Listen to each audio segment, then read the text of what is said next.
Excessive feeding of solid feed and concentrates before calving can lead to problems in giving birth due to high body condition score.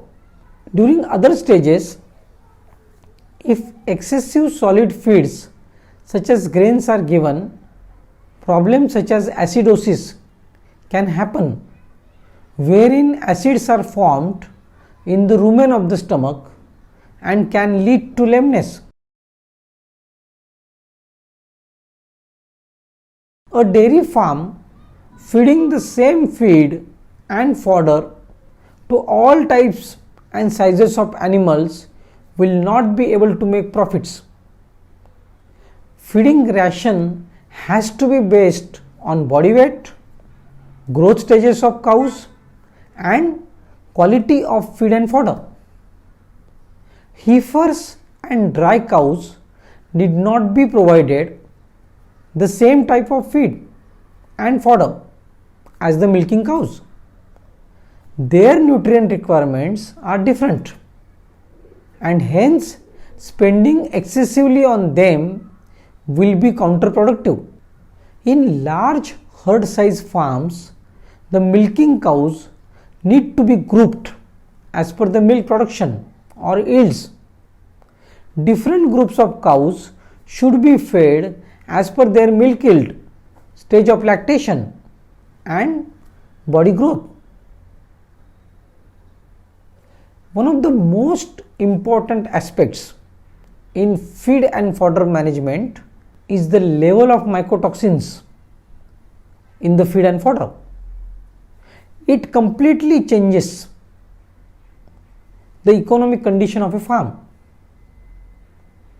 Mycotoxins are toxic chemicals produced by fungus in crops. The most toxic of them is called aflatoxin.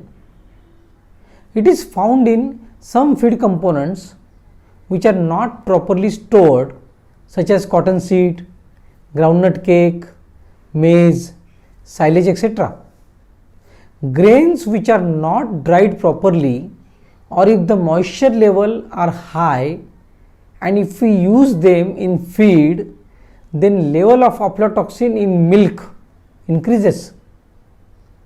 Aflatoxins are very harmful both for humans and dairy animals, and are known to cause liver cancer in humans.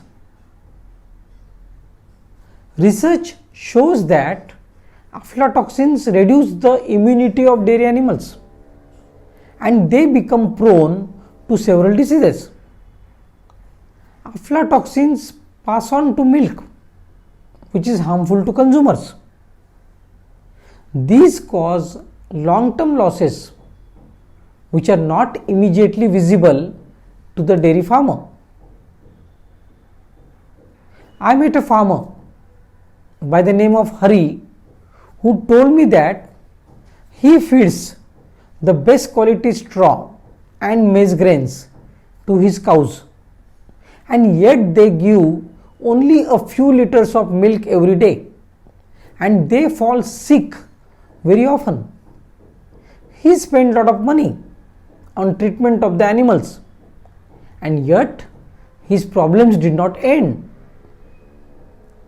Hari's problem was that he was not providing a balanced feed to his animals. Providing feed to animals without understanding their body requirements is one of the major reasons for most of the problems related to dairy animals. Let us learn how to make your farm generate profits with a great feeding policy. Let's start with learning how to measure the weight of a dairy animal.